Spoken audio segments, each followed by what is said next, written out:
ఈ విగ్రహాన్ని చూడండి. దీనికి 100 సంవత్సరాల వయసుంది. ఈ విగ్రహం ఒక నిజమైన శునకానికి సంబంధించిన కథను ప్రతిబింబిస్తోంది. సరిగ్గా ఒక రైల్వే స్టేషన్ మెయిన్ ఎంట్రన్స్ ఎదురుగా ప్రతిష్ఠించారు. ఇందుకోసం జపాన్ వ్యాప్తంగా చందాలు కూడా వేసుకున్నారు.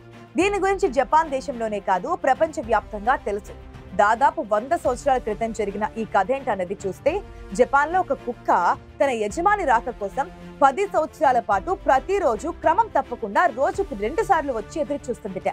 1925 సంవత్సరం నుంచి 1935 వరకు ప్రతిరోజు హచికో అనబడే ఈ శునకం టోక్యోలోని షిబుయా రైల్వే స్టేషన్ కు చేరుకునేది.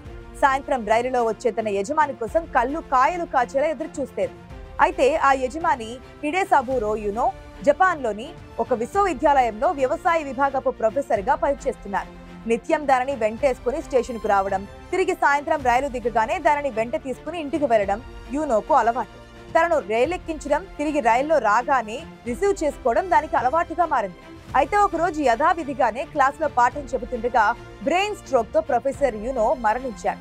ఆ రోజు ఉదయం తనను రైలెక్కించిన హచికో సాయంత్రం యజమాని కోసం చాలా సేపు చూసింది. మరుసటి రోజు తిరిగి తన కోసం రైల్వే స్టేషన్ కు వెళ్ళింది. ఇక అక్కడే సాయంత్రం వరకు ఉండి ఆయన వస్తాడని ఎదురు చూసి నిరాశగా ఇంటికి మళ్ళింది. అక్కడితో మొదలు దానికి ఇక ఇదే రోజువారీ పనిగా మారిపోయింది. ప్రతిరోజు సాయంత్రం స్టేషన్ కు వెళ్లడం, యజమాని కోసం ఆతృతగా ఎదురు చూడడం, తిరిగి వెళ్లిపోవడం చేస్తుండేది. మొదట దానిని అంతగా పట్టించుకునే స్టేషన్ సిబ్బంది ఆ తర్వాత దాని ప్రక్కన కూర్చుని తినడానికి ఏదైనా పెట్టేవారు. అలా వారికి అది బాగా దగ్గరైంది. అలా రోజులు, వారాలు, నెలలు, సంవత్సరాలుగా చూస్తుండగానే 10 సంవత్సరాలు గడిచిపోయాయి. శునకాల జీవితకాలం 12 సంవత్సరాలు మాత్రమే. 1935 మార్చి 8న తను చనిపోయేదాకా ఏ రోజు వదలకుండా షిబుయా రైల్వే స్టేషన్ కు వచ్చిపోయేది. వివిధ కారణాలతో 11 ఏళ్ల హచికో వీధిలో మరణించడాన్ని గుర్తించినటువంటి స్థానికులు దానిని ఘనంగా అంత్యక్రియలు కూడా జరిపారు.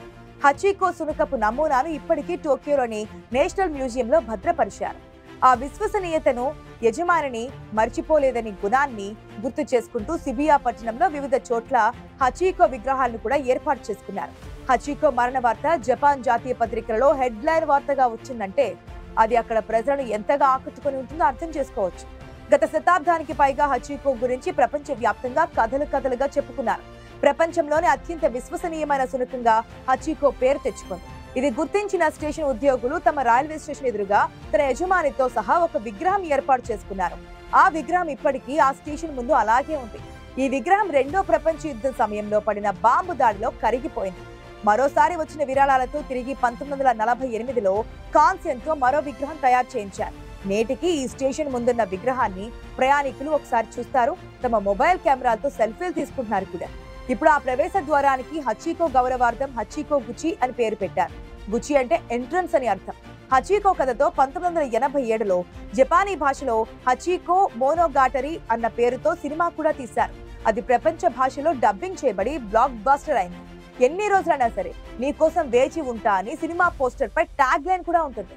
హచికో కుక్క గురించి మరిన్ని విశేషాలున్నాయి. మీకు తెలుసా, ఇప్పుడు మన కథలో హీరో అయిన హచికో 1923 నవంబర్లో అకీటా జిల్లాలోని ఒటేడ్ నగరంలో పుట్టింది. దాని జన్మదినం కూడా ఎలా తెలిసింది అనుకోవచ్చు, కానీ దానికి ఒక కథ ఉంది. ప్రపంచంలోనే పేరున్న అకీటా జాతి కుక్కలకు ఈ ప్రాంతం పుట్టినిల్లుగా చెబుతారు. అకీటా జాతికి చెందిన జపనీస్ కుక్క సైజులో కాస్త పెద్దగానే ఉంటుంది. జపాన్ లో పురాతన అత్యంత ప్రజాదరణ పొందిన కుక్క జాతులలో అకీటా ఒకటి. ఈ కథ తర్వాత 1931లో జపాన్ ప్రభుత్వం ఈ కుక్కను జాతీయ చిహ్నంగా ప్రకటించింది. ఆ శునకాలు ఒకప్పుడు అడవి పంది, కణజు వంటి జంతువులను వేటాడేందుకు శిక్షణ పొందుతుండేవి. అకీటా కుక్కలు ప్రశాంతత, చిత్తశుద్ధి, తెలివిగల, ధైర్యవంతమైన జాతి కుక్కలు. ఇవి తమ యజమానులకు అత్యంత విధేయంగా ఉంటాయి. వీటికి మొండితనం కూడా చాలా ఎక్కువే. దాని యజమాని కాని వ్యక్తుల విషయంలో మాత్రం చాలా అలర్ట్ గా ఉంటాయి. ఈ కథలోని ప్రొఫెసర్ డాగ్ లవర్ అయిన యునో తన విద్యార్థిని అకీటా జాతికి చెందిన కుక్క పిల్లని వెతికి పెట్టమని కోరారు. ఆ ఏడాదిలోనే హచికో జన్మనిచ్చింది. ఆ కుక్క పిల్ల 1924 జనవరి 17న షిబుయా జిల్లాలోని యునో నివాసానికి చేరుకుంది. అయితే రైలు ప్రయాణం కారణంగా కుక్కలో ఎలాంటి స్పందనలు కనిపించకపోవడంతో మొదట అది చనిపోయిందని భావించారు. దాంతో యునో ఆయన భార్య 6 నెలల పాటు దాన్ని జాగ్రత్తగా చూసుకోవడంతో అది కోలుకుంది. యునో ఆ కుక్క పిల్లకు హాచి అని పేరు కూడా పెట్టాడు. జపనీస్ లో హాచి అంటే 8. హాచికోలో కో అంటే చిన్న పిల్లలు, పెంపుడు జంతువులను గౌరవంగా ఇష్టంగా పిలుచుకోవడానికి ఉపయోగిస్తూ ఉంటారు.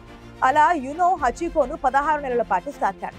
హచికో యజమాని అయినటువంటి యూనో పని మీద వారంలో చాలా సార్లు రైలులో వెళ్లి వస్తుండేవాడు. అతనితో పాటు హచికో సహా మరో 2 కుక్కలు కూడా టోక్యోలోని షిబుయా స్టేషన్ వరకు వచ్చారు. సాయంత్రం యూనో తిరిగి వచ్చే వరకు అక్కడే వేచి ఉండేవారంట. ఆ తర్వాత ఆ 2 ఆగిపోయినా హచికో మాత్రం క్రమం తప్పకుండా వచ్చేది. వర్షం పడుతున్న ఆ తుఫాన్ వచ్చినా పట్టించుకునేది కాదు. సాయంత్రం హచికో టికెట్ గేట్ వద్ద నిలబడి ప్రతి ప్రయాణికుడి వైపు ఎవరి కోసమో వెతుకుతున్నట్లుగా చూశాడు. స్టేషన్ ఉద్యోగులు మొదట్లో దాన్ని ఇబ్బందిగా చూశారు. అక్కడున్న షాపుల వాళ్ళు దాని మీద నీళ్లు పోసేవారు. పిల్లలు దాన్ని అక్కడి నుంచి వెళ్లగొట్టడానికి ప్రయత్నించేవారు. కానీ కదలకుండా ఉండిపోయేది. దాని యజమాని యూనో ఇక తిరిగి రాలేడని దానికి తెలుసు. కానీ అది వేచి ఉంది. ఒకరిపై విశ్వాసం ఉంచడం అనే విలువను హచికో మాకు నేర్పించిందని స్థానికులు చెబుతున్నారు. ఇప్పటికే ప్రతి సంవత్సరం ఏప్రిల్ 8న షిబుయా రైల్వే స్టేషన్ వెలుపల హచికో మెమోరియల్ సర్వీస్ జరుగుతోంది. హచికో విగ్రహానికి తరచుగా కండువాలు, శాంటా టోపీలు అలంకరిస్తారు.